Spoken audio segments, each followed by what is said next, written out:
There are two arguments that we're going to put forward for why psychological safety is so important. There's a practical argument and there's a moral argument, and we're going to go to the moral argument first.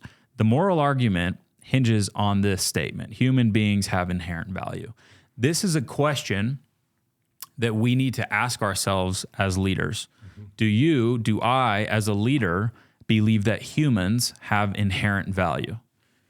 And don't just slough that off and let it run off your back and avoid the question. Really think about it. You got to come to terms with this. You do. And you can't just say yes and move on really quickly. You have to think about this question. Do human beings have inherent value? You have to wrestle with this. You have to have a point of view. You do. You have to have a point of view that you can explain. And it has to show in your behavior. It will show in your behavior. For better or worse. That's right. So the moral argument, human beings have inherent value. If we believe that human beings have inherent value, what does that mean? What does that mean to you? It means that they are entitled to respect and dignity by virtue of that inherent worth. So that naturally follows. So then there are implications and moral obligations for me as I interact with others. And if I really believe that, then I have to take that seriously.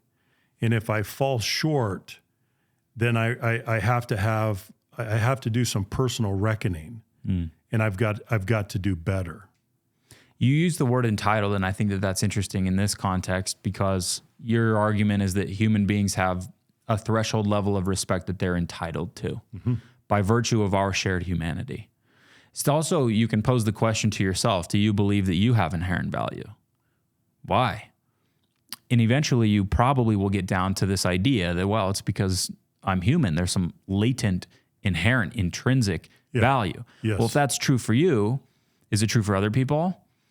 Is it necessarily true? What would have to be different in order for it to not be true? Right. You have to grapple with this idea, because if you truly believe, every single time there's a person in front of me, they have inherent value, that should then affect your behavior. And if you're telling yourself that somehow you're superior, right, you need to excavate that belief, that assumption, that point of view. Where is that coming from? Inevitably, you will find that you are telling yourself a soothing story. That is a junk theory of superiority. Yeah.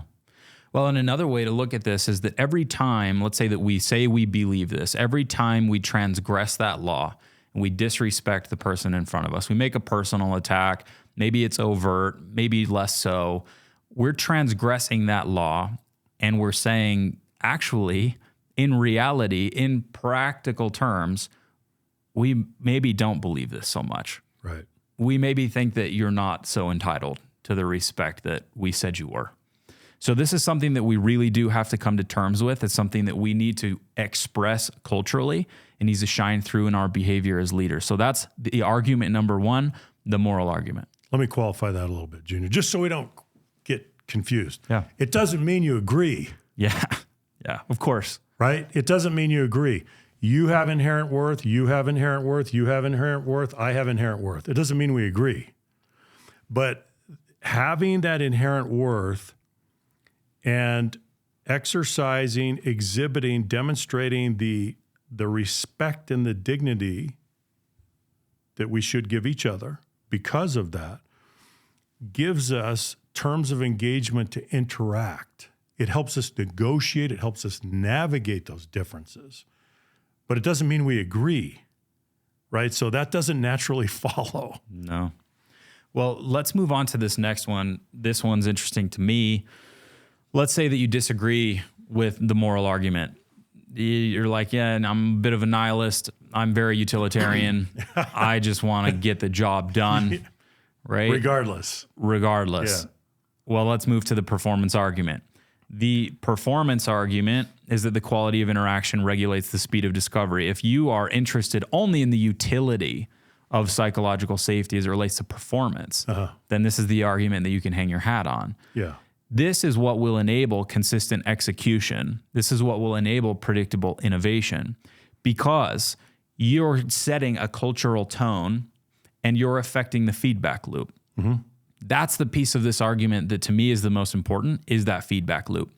As a leader, you will become increasingly distanced from that front line, from the local knowledge of what's going on tactically on the ground. Right.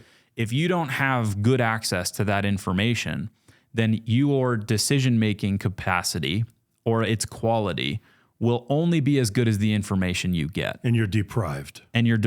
So let's say that there are 100 points of information and you have access to 40 of them. You can't have the decision-making power that you otherwise would have if you had tapped into the local knowledge of the front. Yeah.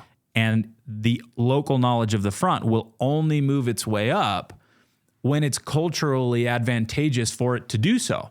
Right. So if you're consistently punishing that front line, or people feel scared, they don't want to move the information up because maybe it's bad news, maybe it's dissent, and they're saying, well, based on the risk profile, I don't want to lose my job, or maybe I don't want to lose my social credibility, or I don't want to lose my political standing. So this information that could be useful up there, I'm just going to keep it here to myself. You don't get to have it. And you may never even know that as a leader.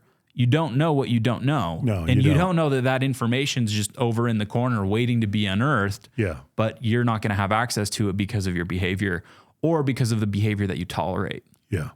I want to continue this, Junior. So what are we're making we're making the practical argument now, the utilitarian logic here. So let me frame it this way to add to what you just said. Do you want your team working, acting, performing on a compliance model? Or do you want them on a compliance track, or do you want them on a commitment track? Because if they're on a commitment track, they will, of their own volition, release their discretionary effort. They will circulate the local knowledge. They will collaborate. They will help each other. They will try to solve problems together. They will try to create solutions together. That's what a commitment track looks like. So from a purely, as you said, a purely utilitarian point of view, do you want them on a commitment track, or do you want them on a compliance track? From a performance standpoint, what does a compliance track look like? We're withholding information, as you just said. We're not reaching out. We're not collaborating. We're not involved in joint discovery. So you're going to pay the price for that.